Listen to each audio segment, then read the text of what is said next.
कक्षा 12 के सभी विद्यार्थी हमारे जितने भी 6 फरवरी के दिन एमपी बोर्ड में पेपर देने जा रहे हैं, मेरी जवाबदारी है अब की बार 90 पार। मैंने आपसे वादा किया कि आपको बिल्कुल हिंदी में मैं टॉपर बनाऊंगा और बना के रहूंगा। इसलिए यहां पर देख लीजिए बेहतरीन से इंपॉर्टेंट पेपर लेकर आया हूं। ये सेट बी रहेगा, सेट सी है, सेट डी है और सेट ई है। ये 5 पेपर आप कर लो, गारंटी है। यदि 101% आपका पेपर इन्हीं में से फंसने वाला है, अच्छे से मेहनत करिएगा, है ना। इसके अलावा भले आपके पास समय रहता तो पढ़ो, लेकिन आप इनको जरूर याद करो। ठीक है। चूरन बेचने वाले भगत जी पर किसका जादू नहीं चल पाता है? बाजार का। यशोधर बाबू के विवाह की वर्षगांठ थी तो 25वीं। मोहन नहीं आने वाला, इसमें निपात शब्द नहीं। शब्द और अर्थ के आधार पर अलंकार के प्रकार माने जाते हैं 3। आप तो भरोसा रखिए, जब आप 6 फरवरी के दिन एमपी बोर्ड में 12th क्लास का पेपर देने जाओगे ना, तो आपके चेहरे पर मुस्कान होगी और जो खुशहाली है वो पेपर देने के बाद आएंगे तब भी आपके बनी रहेगी। वादा रखी कर रहा हूं मैं आपसे, भरोसा रखिएगा। इनमें से 100% पेपर आपका श्योर फंसने वाला है, जो मैं बता रहा हूं उसमें से। ठीक है, जितना बताऊं उसको फॉलो कर लीजिए बस, है ना। आप तो उषा का अर्थ है 4। दंगल में उतरकर सबसे पहले ढोलों को प्रणाम करना। भक्ति काल की प्रेम मार्गी काव्यधारा के कवि जयासी है। माँ बच्चे को हवा में क्या देती है? लोका देती है। क्या देती है? लोका। यशोधर बाबू का जो तीसरा बेटा है वो स्कॉलरशिप लेकर अमेरिका चला गया था। कहाँ गया था? अमेरिका। ठीक है भैया। अर्थ के आधार पर जो वाक्य के प्रकार होते हैं वो 8 प्रकार के वाक्य होते हैं। वार्णिक छंदों में क्या होता है? गण होते हैं। आगे बढ़ते हैं तो अब है आपकी जोड़ी। कोल्हू का बेल, इसका मतलब होता है दिन रात मेहनत करना। शांति से पढ़िए, अच्छे से पढ़िए, ताकि समझ में भी आए। क्या पढ़ रहे क्या रहे हो उसको भी समझ में आना चाहिए। समाचार लेखन, ठीक है। उल्टा पिरामिड शैली। हिंदी साहित्य का स्वर्ण युग। हिंदी साहित्य का स्वर्ण युग जो है ना, भक्ति काल को कहा जाता है। बच्चे बच्चे जानता है ये बात तो। द्विवेदी युग के प्रवर्तक महावीर प्रसाद द्विवेदी। दिन का पंथी जल्दी जल्दी चलता है। विभत्स रस का स्थायी भाव की बात करें अपन तो जुगुप्सा आपका आ जाएगा। उर्दू फारसी छंद, इसका जाएगा रुबाइया। अब एक वाक्य में उत्तर। निबंध किसकी कसौटी हुआ करता है? तो गद्य की कसौटी कहते हैं निबंध को। पतंगों के साथ साथ कौन उड़ रहे हैं? बच्चे उड़ रहे हैं।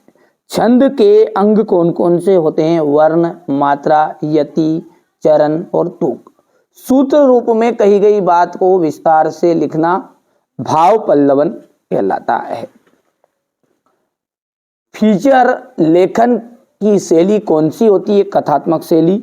मोहनजोदड़ो नगर कितने हजार साल पुराना है? 5000 साल।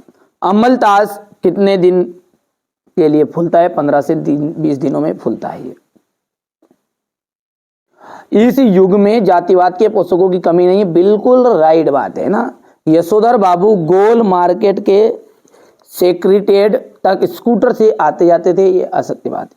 भाव पल्लवन को सार संक्षेपण भी कहते हैं। कवित्व एक वार्णिक छंद है। छायावादी कवियों में ने प्रकृति का मानवीकरण किया है। बालक चांद के लिए ललचा रहा है। तो ये आप बढ़िया से कंप्लीट करिएगा। आप तो अच्छे नंबर प्राप्त करो, यही हमारा उद्देश्य है। चलिए यहां से अपना जो क्वेश्चन नंबर 6 है ना, इसके लिए देखिए यहां पर सॉल्यूशन है। देखिएगा यहां से, देखिएगा बाजार का जादू किस रहा व कैसे काम करता है, यहां से देखेंगे।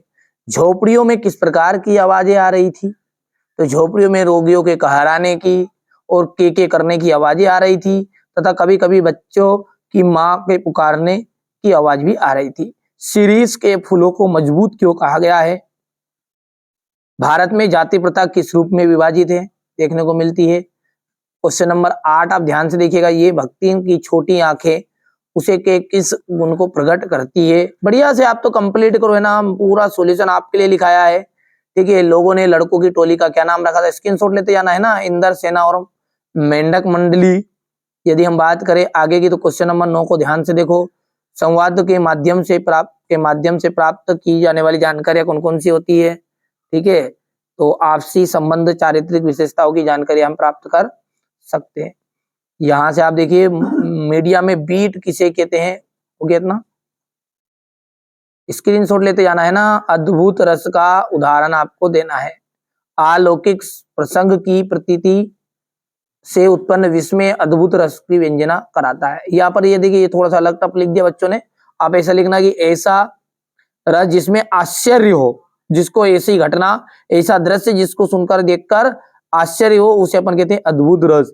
सारी बीच नारी है कि नारी बीच सारी है, कि सारी ही की नारी है कि नारी ही की सारी है। यानी इसका मतलब क्या है कि सारी बीच नारी, साड़ी के बीच में नारी है कोई महिला, कि नारी के बीच में साड़ी है, कि साड़ी ही नारी है, कि ये नारी ही सारी है।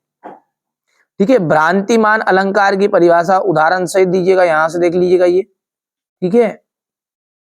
इसके बाद में सरोठा छंद की परिभाषा ये हो गया है कि यहाँ एक प्रकार के दोहा का छंद का उल्टा होता है। इसमें कुल 24 मात्राएं होती है। पहले और तीसरे चरण में 11-11 मात्राएं होगी, और दूसरे और चौथे चरण में 13-13 मात्राएं होगी। ये सरोठा छंद है। सुनी केवट के ब्रेम बेन प्रेम लटपटे अटपटे, बीए से करुणा अयन चिते जानकी लखन तन, ये आपका सरोठा छंद का उदाहरण है। ठीक है भैया। तो ये आप तो ये कर देना है, या फिर मैं आपको एक सरोठा छंद का एक सिंपल सा एक बहुत बेहतरीन सरल बता रहा हूं। तो देखिए सरोठा छंद का एक बेहतरीन सा उदाहरण सिंपल सा ये है, आपका परायण रामायण में मिलेगा कि जो सुमिरत सिद्ध होई गणनायक करिवर बदन, करहु अनुग्रह सोई राशि शुभ गुण सदन, मुंह के हो ये वाचाल। तो ये क्या है सरोठा छंद का, इतना सा लिखना आपको तो है ना बस। ठीक है भैया। चलिए आगे बढ़ते हैं और अगला जो देखते हैं अपना क्या कह रहा है ये। यहां तक आ चुके अपन। सरोठा छंद के बाद में आपका आ जाएगा यहां से। ठीक है।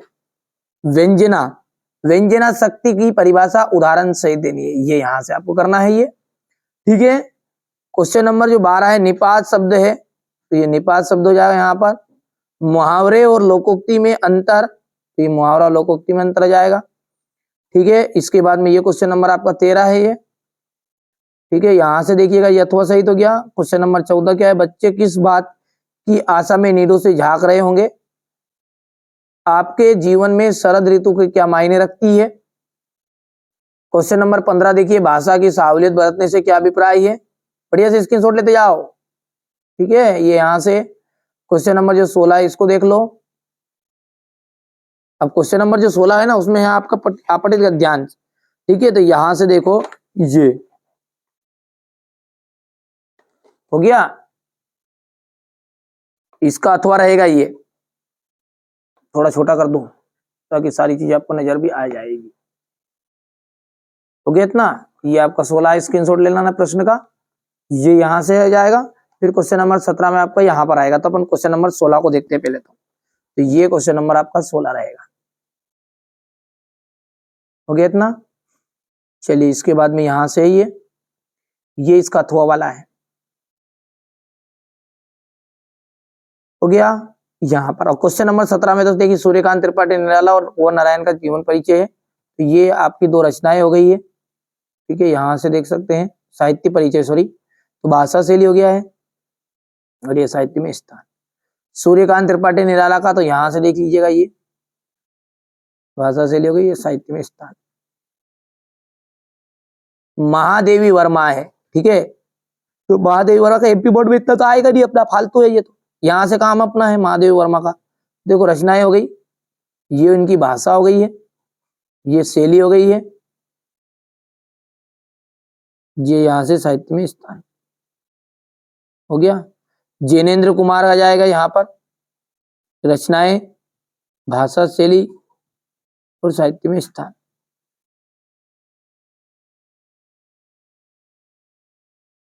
क्वेश्चन नंबर जो 19 है, इसमें देख लीजिएगा भाव विस्तार बताना है। क्या करना है, भाव विस्तार करना है, भाव पल्लवन मतलब। और यहाँ से संवाद है इंटरनेट पर 2 भाई बहनों के बीच में, थोड़ा सा बड़ा करके भी आप देख सकते हैं, ये पढ़ लेना थोड़ा सा रोक रोक के, ये स्क्रीनशॉट ले लो।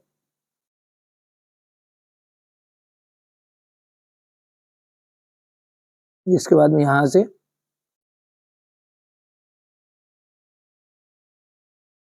ये यहाँ पर आ जाएगा, इसके बाद में ये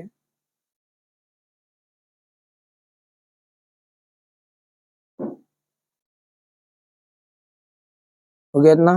इसके बाद में यहां से ये क्वेश्चन नंबर 20 है। तो क्वेश्चन नंबर जो 20 है इसको देखो ध्यान से, ये यहां से आपका क्वेश्चन नंबर 20, ये इसका 21वां रहेगा ये। ठीक है, तो क्वेश्चन नंबर 20 को देखो ध्यान से, ये यहाँ पर। ठीक है भाइयों, जी आपका प्रसंग व्याख्या हो गया, यहां से अथवा है ये